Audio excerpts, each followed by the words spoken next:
കേരളത്തിലെ BJP എനിക്കറിയത്തില്ല BJPക്ക് അകത്ത് മാത്രമാണ്, പക്ഷെ സോഷ്യൽ മീഡിയയിലും അതേപോലെ ചില യൂട്യൂബ് ചാനലുകളിലും സ്ഥിരമായിട്ട് വരുന്നൊരു സംഭവമാണ് BJPയുടെ സംസ്ഥാന പ്രസിഡന്റ് കെ സുരേന്ദ്രനെ മാറ്റും, അയാൾക്ക് കഴിവില്ല. അപ്പം മനസ്സിലാക്കേണ്ട പ്രധാനപ്പെട്ട ചില കാര്യങ്ങൾ ഞാൻ പറയാം. അതായത് എൻ്റെ ഒരു പഠനമാണ് ഈ വിഷയത്തെപ്പറ്റി. സുരേന്ദ്രൻ എന്ത് കോൺട്രിബ്യൂഷനാണ് കേരളത്തിലെ BJPക്ക് ചെയ്തത്?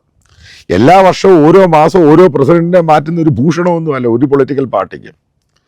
എൻ്റെ അഭിപ്രായത്തിൽ കേരളത്തിൽ സുരേന്ദ്രൻ വളരെ വർഷങ്ങൾക്ക് ശേഷം, അതായത് ഇപ്പോൾ ശ്രീധരൻപിള്ളയെ എടുക്കാം, കുമ്മനം രാജശേഖരനെ എടുക്കാം, പല ആൾക്കാരും ഇവിടെ പ്രസിഡന്റായിട്ട് വരികയും പോവുകയൊക്കെ ചെയ്തു.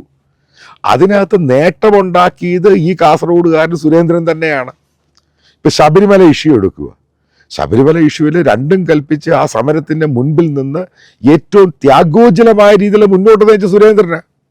മറ്റുള്ള നേതാക്കളെക്കാൾ ഏറ്റവും മുൻപന്തിയിൽ നിന്ന് അയാൾക്കെതിരെ എവിടെയൊക്കെയാണ് കേസുണ്ടായത്.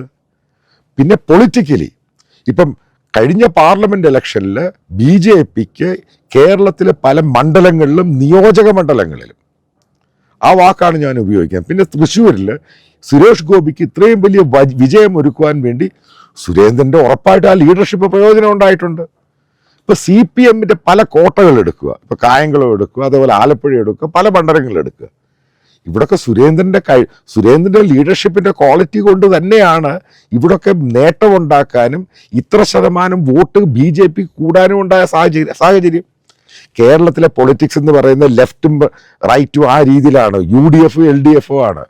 അതിനകത്തോട്ട് കയറാൻ വേണ്ടി BJP വർഷങ്ങളോളം പണിയെടുത്തു. എന്ത് കുന്തം ഉണ്ടായത്? എവിടെയെങ്കിലും ഏതെങ്കിലും രീതിയിൽ ഒരു ലാൻഡ്മാർക്ക് ഉണ്ടാക്കാൻ സാധിച്ചോ? അപ്പം മനസ്സിലാക്കുക, കഴിഞ്ഞ 2-3 വർഷം കൊണ്ടാണ് ഈ സംഭവങ്ങളെല്ലാം BJP സ്റ്റേറ്റ് ഘടകത്തിനുണ്ടായത്. ആ കാര്യം ആരും മറക്കരുത്. അതേപോലെ തന്നെ മുനമ്പം ഇഷ്യൂ എടുക്കുക. ഇപ്പം മുനമ്പം ഇഷ്യൂ എന്ന് പറയുന്നത് അവിടെ ഏകദേശം 400 പേരുടെ ലൈഫുമായിട്ട് ബന്ധപ്പെട്ട വഖഫ് ബോർഡിൻ്റെ ഇഷ്യൂ ആണ്.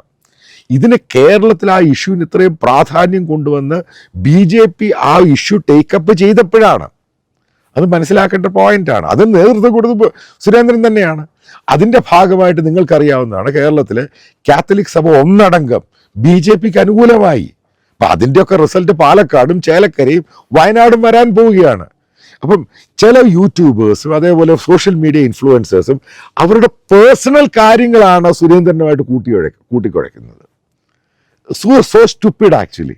എന്തുവാണ് ഒരു കാര്യം? ഒരു യൂട്യൂബർ പറയുകയാണ്, പാലക്കാട് മത്സരിക്കുന്ന BJP കാൻഡിഡേറ്റിൻ്റെ ഭാര്യ, ഇദ്ദേഹം യൂട്യൂബർ ഏതാണ്ട് കമൻറ്റ് ചെയ്ത് കഴിയുമ്പോൾ അതിൻ്റെ താഴെ വന്ന് ഏതാണ്ട് കമൻറ്റ് ചെയ്തു.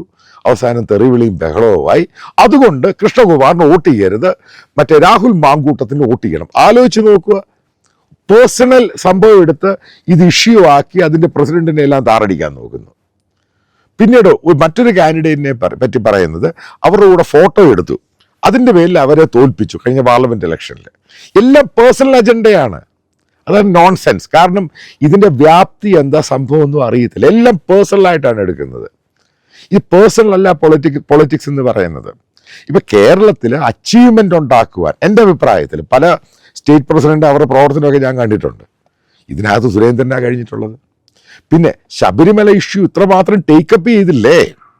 അതാരാ ചെയ്തത്? പുള്ളിയുടെ നേതൃത്വത്തിൽ. പുള്ളി അന്ന് പാർട്ടിയുടെ പ്രസിഡന്റ് ഒന്നും ആയിരുന്നില്ല. അതിനെ ഒരു വലിയൊരു കേരളത്തിലെ മാത്രം ഒരു ഗ്ലോബൽ ഇഷ്യൂ ആക്കി മാറ്റിയില്ലേ? പിന്നെ സുരേന്ദ്രൻ അതേപോലെ ഈഴവ കമ്മ്യൂണിറ്റി എന്നാണ് കേരളത്തിൽ ഏറ്റവും കൂടുതൽ വോട്ട് ബാങ്ക് എന്ന് പറയുന്നത്, വോട്ട് എന്ന് പറയുന്നത് ഈഴവ കമ്മ്യൂണിറ്റിയില്ല. അപ്പം ആ കമ്മ്യൂണിറ്റി അവരുടെ ഏറ്റവും കൂടുതൽ വോട്ട് പോകുന്നത് CPMനാണ്. ഇതെല്ലാം കൂടെ നോക്കുവാണെങ്കിൽ എൻ്റെ അഭിപ്രായത്തിൽ പഴയകാല BJPയുടെ ഏത് പ്രസിഡന്റിനെ എടുത്തു കഴിഞ്ഞാലും, പഴയ കേരളത്തിലെ ലീഡർഷിപ്പിനെ എടുത്തു കഴിഞ്ഞാലും സുരേന്ദ്രൻ തന്നെയാണ് മികച്ചു നിൽക്കുന്നത്. ഇപ്പം സുരേന്ദ്രനെ മാറ്റണമെന്ന് അയാൾക്കൊരു ടൈം കൊടുക്കുക. അതിനുശേഷമല്ലേ മാറ്റുന്നത്? ഓരോ മാസവും 2 മാസവും 1 വർഷം കഴിയുമ്പോഴല്ലേ മാറ്റുന്നത്? അപ്പോൾ അയാൾക്ക് അത് പ്രവർത്തിക്കുവാനുള്ള സ്പേസ് കൊടുക്കുക, അതിനുള്ള ഫ്രീഡം കൊടുക്കുക, നല്ല ടീമിനെ ഉണ്ടാക്കുക. ഒരിക്കലും പൊളിറ്റിക്കൽ പാർട്ടി എന്ന് പറയുന്നത് പേഴ്സണൽ ഇൻട്രസ്റ്റ് ആവരുത്. അല്ല കുറച്ച് ഇൻഫ്ലുവൻസേഴ്സ് വെച്ച് അതാണ് ഇതാണ് മാടയാണ് കോടയാണ് അതുകൊണ്ട് സ്റ്റേറ്റ് പ്രസിഡന്റിനെ മാറ്റുക, ഇങ്ങനൊന്നും BJPയുടെ നാഷണൽ നേതൃത്വം ഒന്നും ചെയ്യാറില്ല. ഞാൻ BJP സെൻട്രൽ ലീഡർഷിപ്പുമായിട്ട് ഈ സംഭവത്തെ പറ്റി ചോദിച്ചു. ഇവരിങ്ങനെ വീഡിയോകൾ ഇങ്ങനെ പരാമർശങ്ങളൊക്കെ അവരൊക്കെ പറഞ്ഞു അവർക്ക് പൂർണ്ണമായിട്ടും സുരേന്ദ്രനിൽ വിശ്വാസമുണ്ട്. കാരണം കേരളത്തിൽ വർഷങ്ങളായിട്ട് നടന്ന നേട്ടമുണ്ടാക്കാൻ സുരേന്ദ്രനെ കഴിഞ്ഞുള്ളൂ. നേരത്തെ ഒരു BJP-യുടെ നേതാവ് നിങ്ങൾക്കറിയാം, O രാജഗോപാൽ. അദ്ദേഹം അവിടുന്ന് ജയിച്ച് പിന്നീട് അദ്ദേഹം CPM-ന് അനുകൂലമായിട്ടാണ് ഓരോ നടപടിയെടുക്കുന്നത്. ഇതാണ് ഇമ്മച്ചുവറായിട്ടുള്ള പല കാര്യങ്ങളും BJP-യുടെ സ്റ്റേറ്റ് ഘടകത്തിൽ ഉണ്ടായിട്ടുണ്ട്. ഇവിടെ മനസ്സിലാക്കേണ്ട പോയിന്റ്, സുരേന്ദ്രന് ഇത് മാറ്റി എല്ലാവരെയും കൂടി യോജിച്ച് കൊണ്ടുപോകാൻ സാധിച്ചു. ഇപ്പം കേരളത്തിലെ ക്രൈസ്തവർ ഇത്രമാത്രം കേരളത്തിലെ BJP കാൻഡിഡേറ്റ്സിന് വോട്ട് കൊടുക്കാൻ അല്ലെങ്കിൽ അവർക്ക് അനുകൂലമായിട്ട് നിലപാടെടുക്കാൻ അത് സുരേന്ദ്രൻ്റെ ചില നയങ്ങൾ കൊണ്ടാണ് സാധിച്ചത്. കാരണം സ്ഥിരമായിട്ട് ബിഷപ്പുമാരെ ഇവരെയൊക്കെ പോയി കാണുകയും സംസാരിക്കുകയൊക്കെ ചെയ്ത് അതിനൊരു സൊല്യൂഷൻ ഉണ്ടാക്കാൻ ശ്രമിച്ചു. നിങ്ങൾക്ക് മനസ്സിലാക്കേണ്ട ഒരു പ്രധാനപ്പെട്ട പോയിന്റ് ഉണ്ട്. കേരളത്തിലെ ക്രൈസ്തവരൊന്നും അങ്ങനെ പോയിട്ടൊന്നും താമരയ്ക്കും BJP-ക്കും വോട്ട് ചെയ്യുന്നവരല്ല. ഇവരെല്ലാം ബേസിക്കലി കോൺഗ്രസ് കുടുംബമാണ്. അപ്പോൾ കോൺഗ്രസ് കുടുംബത്തിൽ നിന്ന് ഇവരെ ഇഷ്യൂ ബേസ്ഡ് പറഞ്ഞ് മനസ്സിലാക്കി BJP-യോട് അടുപ്പം കാണിക്കണം എന്നുണ്ടെങ്കിൽ അത് സുരേന്ദ്രന് സക്സസ്ഫുൾ ആയിട്ട് കൊണ്ടുപോകാൻ സാധിച്ചു. അതാണ് തൃശ്ശൂർ അത്രയും വലിയ വിജയമുണ്ടായത്.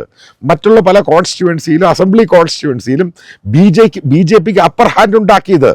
ഇതൊന്നും മറക്കരുത്. അല്ലാതെ ഒരു കാരണവുമില്ലാതെ അയാളെ മാറ്റണം, അയാൾ മോശമാണ്, അയാൾ എൻ്റെ കാര്യം ചെയ്തു തന്നില്ല, ഇതൊന്നുമല്ല ഇവിടുത്തെ ഇഷ്യൂ.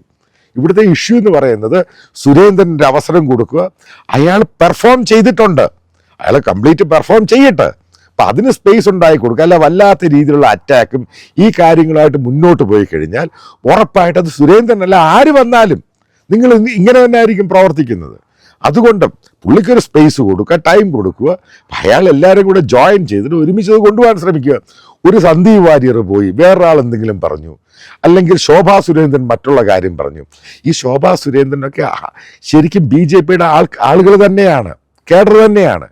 അവരൊരു കാര്യം പറഞ്ഞെങ്കിൽ അങ്ങോട്ടും ഇങ്ങോട്ടും മാറുകയൊന്നുമില്ല. പാർട്ടിക്കകത്ത് ജനാധിപത്യ പാർട്ടിക്കകത്ത് പ്രശ്നം ഉണ്ടാകാറുണ്ട്. അത് എല്ലായിടത്തും ഉണ്ട്. അത് കേരളത്തിൽ മാത്രമല്ല, എല്ലാ സംസ്ഥാനത്തും ഉണ്ട്. പക്ഷെ അതിനൊക്കെ ഒരു സൊല്യൂഷൻ ഉണ്ടാക്കിയിട്ട് എല്ലാവരുമായിട്ട് ഡയലോഗ് ചെയ്തിട്ട് മുന്നോട്ട് പോകുന്നതാണ് ഏറ്റവും ആവശ്യം.